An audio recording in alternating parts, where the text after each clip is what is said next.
Goedemiddag, welkom aan Brussel-Noord. Ik ben hier vandaag om een nieuw dispositief te presenteren voor de beveiliging van het spoor. Jullie weten misschien dat er veel trespassingen zijn elke jaar in België, ongeveer 600, met een tiental slachtoffers, maar ook veel impact op het treinverkeer. Meer dan 4 uur vertraging voor de trein elke dag in België.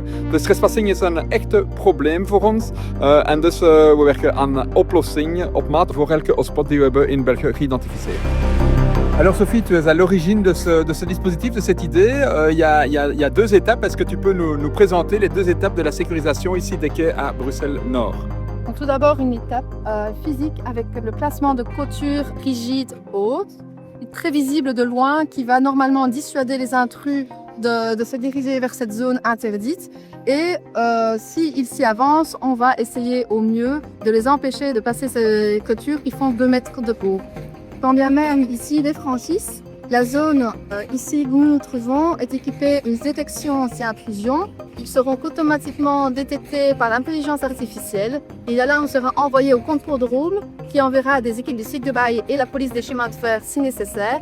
Et de plus, un message vocal sur haut-parleur sera diffusé dans les 3 langues. Alors ici, la zone Bruxelles, c'était vraiment une priorité de sécuriser ici Bruxelles-Nord parce qu'on constate qu'on a quand même beaucoup de faits et que ceux-ci sont très impactants.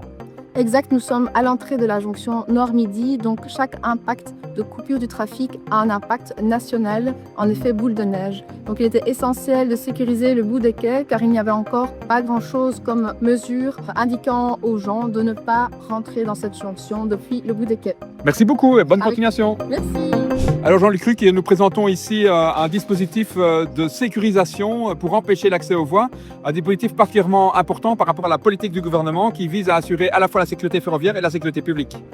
Il n'y a pas de petits efforts et ça pourrait sembler un peu anodin comme construction. En réalité, c'est très intelligent, c'est smart comme on dit, puisqu'il n'y a pas seulement une barrière physique, il y a aussi une alarme politique. De mensen die het durven op de sporen te gaan wandelen, moeten hier beseffen dat ze niet daarna kunnen zeggen, ik wist dat.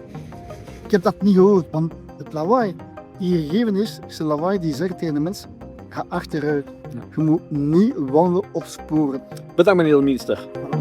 Alors je suis ici avec le ministre président bruxellois qui fait chez nous une de ses premières sorties et ce n'est évidemment pas par hasard, monsieur le ministre. Non, ce n'est pas par hasard parce que forcément tout ce qui contribue à la sécurité des Bruxellois et des personnes qui se rendent à Bruxelles est une priorité pour le gouvernement bruxellois et donc c'était une évidence que d'être là aujourd'hui. Alors vous avez pu constater le dispositif, est-ce qu'on vous semble sur la bonne voie? Mais je pense qu'en matière de prévention, on n'en fera jamais assez. Le risque zéro n'existe pas, mais ici on voit que des mesures sont prises pour essayer d'atteindre le maximum de sécurité et c'est la bonne direction. Merci monsieur le ministre pour votre soutien.